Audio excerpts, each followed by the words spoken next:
Direction Palais Sékou Touré à présentation de vœux au président de la République, diplomates, représentants d'institutions nationales et internationales, officiers de l'armée et autres personnalités importantes du pays se sont rendus au palais présidentiel pour souhaiter au chef de l'État les vœux de nouvel an. Compte rendu, Ibrahima Keita.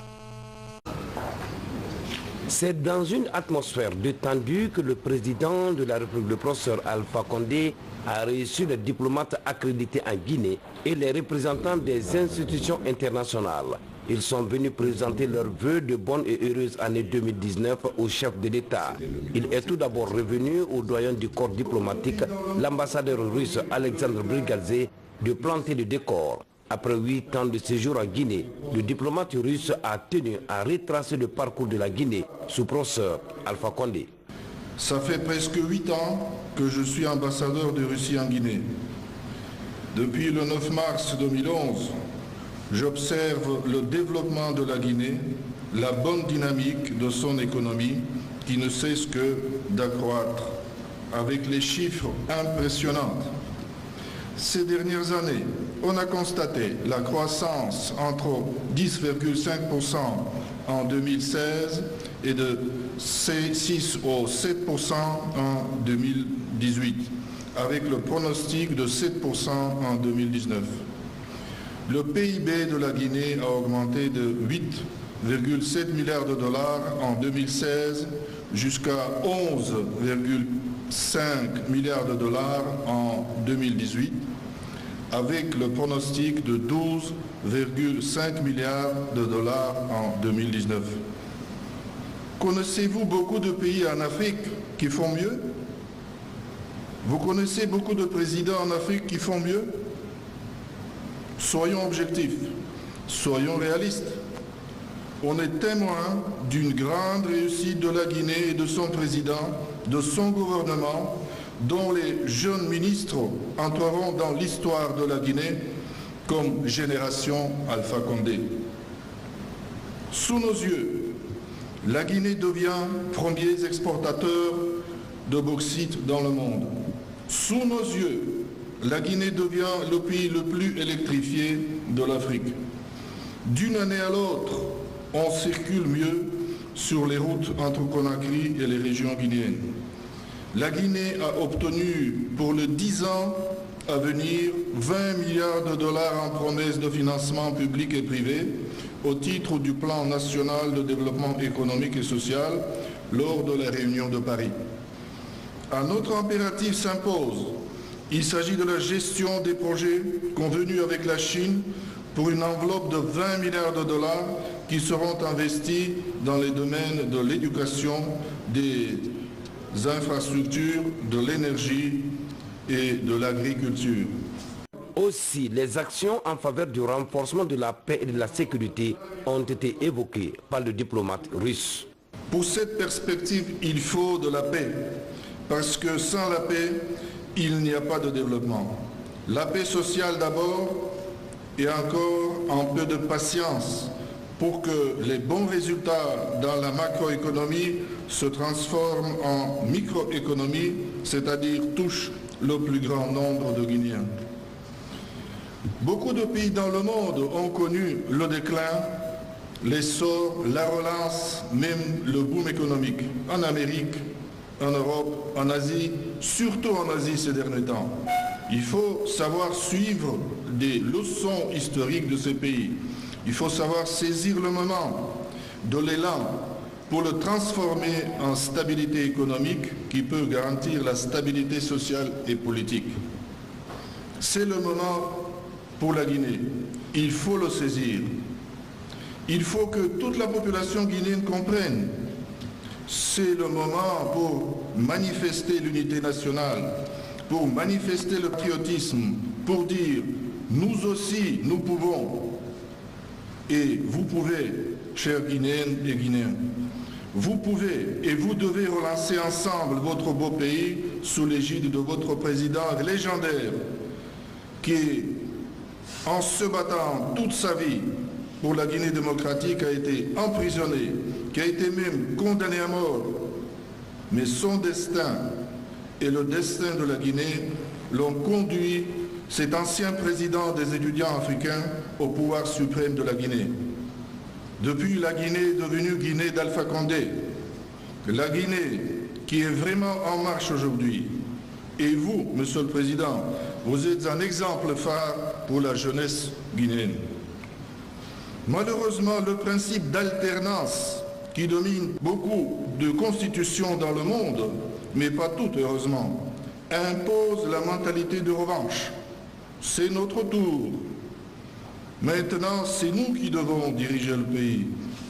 Mais pourquoi, si en général tout va bien et la perspective est bonne?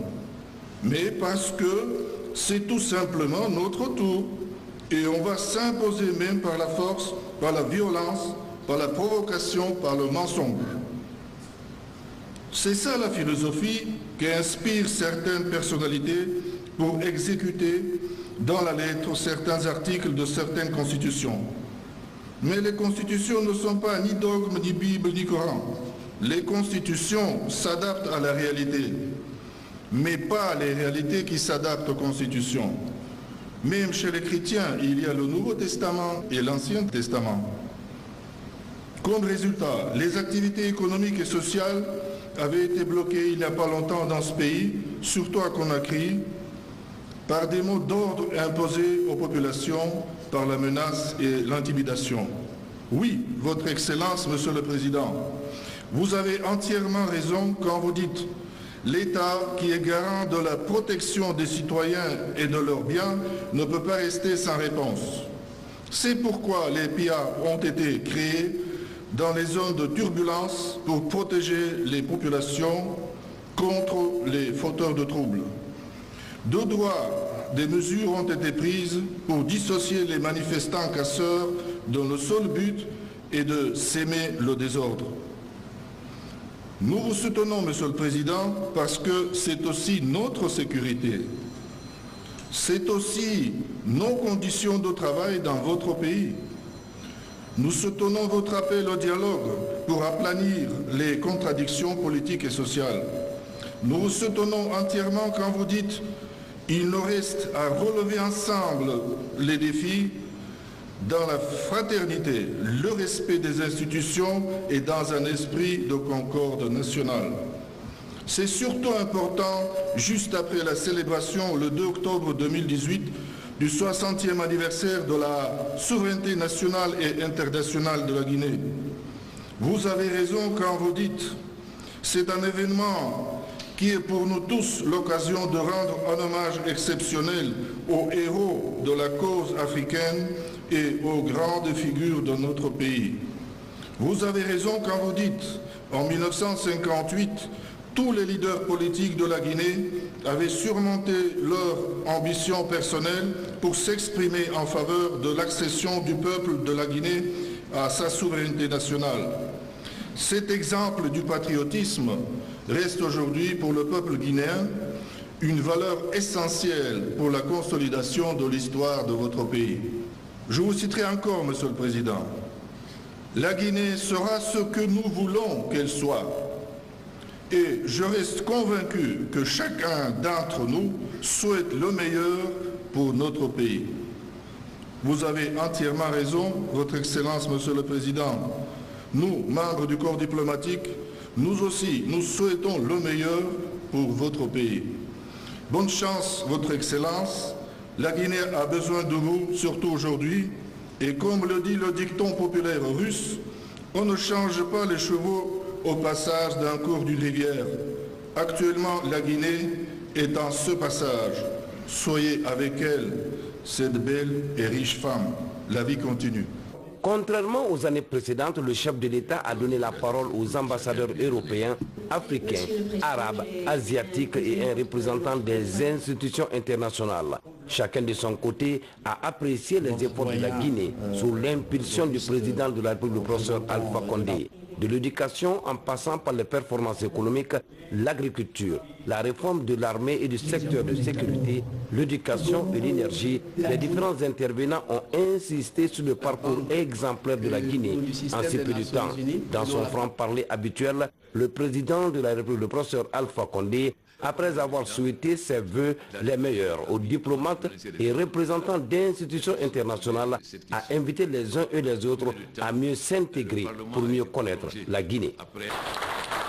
Ensuite, ce fut le tour des institutions nationales et les forces de défense et de sécurité de présenter leurs vœux les meilleurs au chef de l'État. Vous êtes arrivé à la tête de notre pays avec une vision claire pour lui apporter avec détermination les changements nécessaires pour lui permettre de devenir, comme l'avait prévu l'administration coloniale française, le pays le plus développé des anciennes colonies d'Afrique de l'Ouest, avec Conakry sa capitale, alors considérée comme la perle de l'Afrique. C'est pour atteindre cet objectif que, dès après votre investiture à la magistrature suprême le 21 décembre 2010, vous avez conçu et lancé une série d'actions de réforme dans tous les domaines de la vie du pays qui sont en cours d'exécution par vous-même, Monsieur le Président. Nous vous souhaitons donc une santé de fer tout au long de l'année qui vient de commencer, afin que vous puissiez continuer cette œuvre gigantesque au niveau des différents domaines d'action que sont, entre autres, l'énergie, l'agriculture, les infrastructures, l'éducation, la santé, la sécurité, la réconciliation nationale, la diplomatie, la justice, la réforme de l'État, l'unité nationale et le rassemblement des fils et filles du pays, toutes tendances ethniques et politiques confondues, pour faire équipe afin d'atteindre l'objectif de transformation du pays qui est au centre de vos... Le général Namori Traoré a rendu hommage au chef de l'État pour les efforts fournis dans le cadre de la réforme des forces de sécurité et de défense.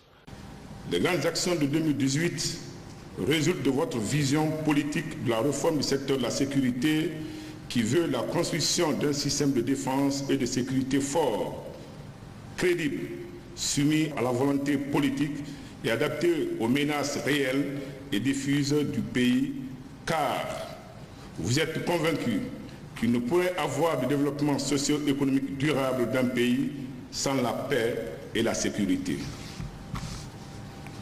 Au titre de ces actions, il convient de citer le renforcement et la diversification de la formation à l'intérieur comme à l'extérieur du pays, la gestion de plus en plus efficiente des ressources humaines, la poursuite de la participation active du contingent guinéen aux opérations de maintien de la paix au sein de la MINUSMA au Mali.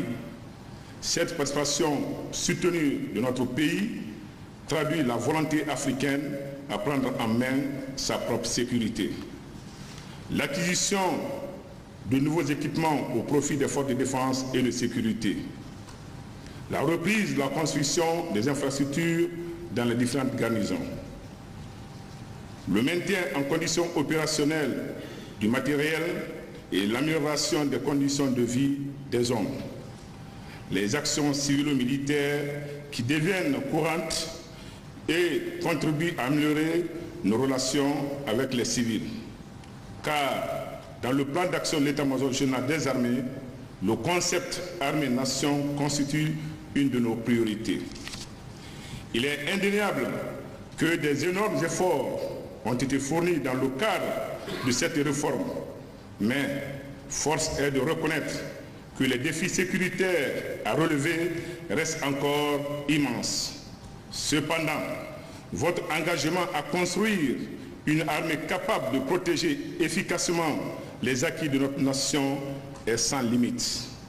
C'est le lieu d'ailleurs pour nous de vous témoigner toute notre profonde gratitude pour tous les efforts consentis dans le cadre de l'amélioration des conditions de vie et de travail des militaires et paramilitaires, ainsi que la poursuite de la réforme du secteur de la sécurité malgré un environnement économique international difficile. Aux institutions nationales et aux hommes en uniforme, le président de la République, le professeur Alpha Condé, a demandé plus d'actions positives pour assurer le développement du pays. À l'image de 2018-2019 commence sur les chapeaux de roue, donc tout un espoir pour l'atteinte des objectifs du développement durable en Guinée.